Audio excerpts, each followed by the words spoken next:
CBS super கிச்சனில் இருந்து இன்றைக்கி நம்ம என்ன பார்க்க போகிறோன்னா பீர்க்கங்காய் பாசிப்பருப்பு கூட்டு பார்க்க போகிறோம். பீர்க்கங்காய் உடம்புக்கு ரொம்ப நல்லது. உடம்பு சரியில்லாதவங்க, குழந்த பெற்றவங்க, வயசானவங்க எல்லாரும் சாப்பிடலாம். இன்றைக்கி பீர்க்கங்காய் கூட்டு எப்படி செய்யலான்னு பார்க்கலாம் வாங்க. நம்ம பாசிப்பருப்பும் மஞ்சத்தூள், விளக்கெண்ணெய், அரை தக்காளி போட்டு நம்ம வேக வச்சுருக்கோம். இது 3/4 பங்கு மலர்ந்து வெந்தால் போதும். அதுக்கப்புறம் நம்ம எடுத்து வச்சுட்டு தாளிக்கிறத காமிக்கிறேன்.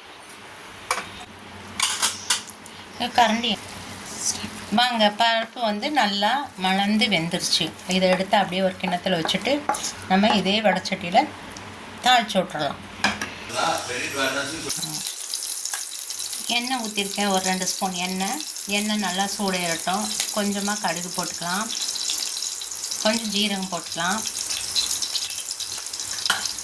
கடுகு ஜீரகம் பொரியட்டும்.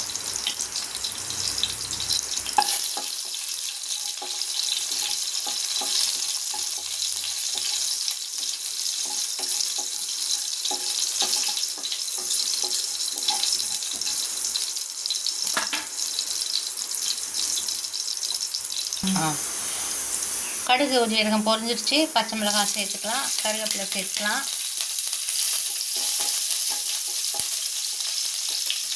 பச்சை மிளகாய் வதங்கினோடனே வெங்காயம், பூண்டு எல்லாம் நல்லா சேர்த்து நல்லா பொன்னிறமாக வறுத்துக்குவோம். நம்ம பீர்க்கங்காய் கூட்டு செய்யலாம், பீர்க்கங்காய் மிளகு கறி செய்யலாம், பீர்க்கங்காய் சாம்பார் செய்யலாம். எது செய்தாலும் நல்லது, உடம்புக்கு ரொம்ப நல்லது. அடிக்கடி உடம்புக்கு பீர்க்கங்காய் சேர்த்துக்கோங்க.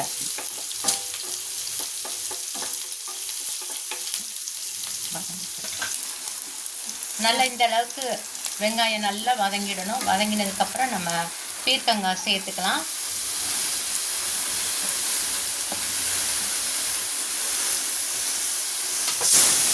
பீர்க்கங்காய் சேர்த்துட்டு நம்ம தண்ணி எதுவும் சேர்க்க வேண்டாம். ஏன்னா பீர்க்கங்காயில் தண்ணி உள்ள காய் தான், அந்த அனல்லையே வெந்துடும்.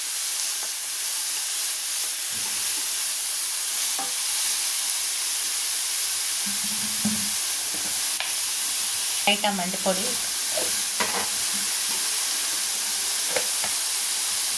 லைட்டாக உப்பு.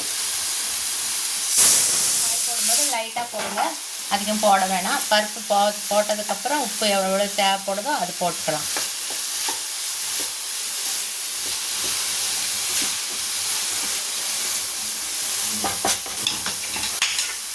தட்டு வச்சு மூடி வச்சுருங்க.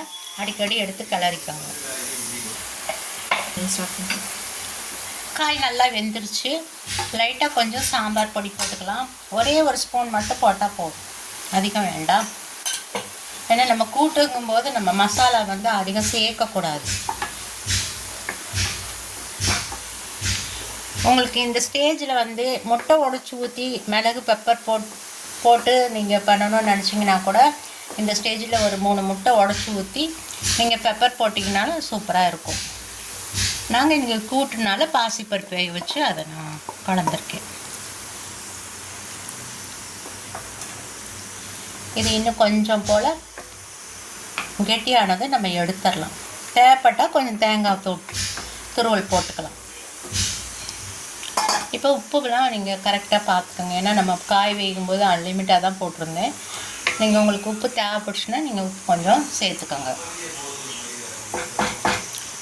போட்டுட்டு நீங்கள் கொஞ்சம் சிம் பண்ணி வச்சுக்கோங்க ஸ்டவ்வை. தேங்காய் துருவல் கொஞ்சம் போல் தேங்காய் துருவல் போட்டுக்கிட்டால் போதும்.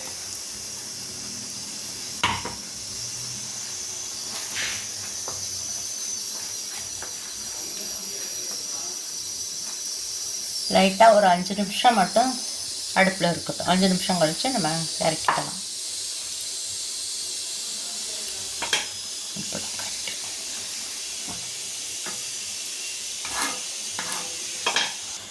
வாங்க, இப்போ பீர்க்கங்காய் போட்டு கூட்டு ரெடி ஆகிடுச்சு. இறக்கிடலாம். சரிங்களா? சாப்பிட்டு பாருங்கள், கமெண்ட் பண்ணுங்கள், லைக் பண்ணுங்கள், சப்ஸ்கிரைப் பண்ணுங்கள். எல்லாம் சும்மாவே பார்க்குறீங்க, சப்ஸ்கிரைப் பண்ணிவிட்டு பாருங்கள் கொஞ்சம். தேங்க்யூ.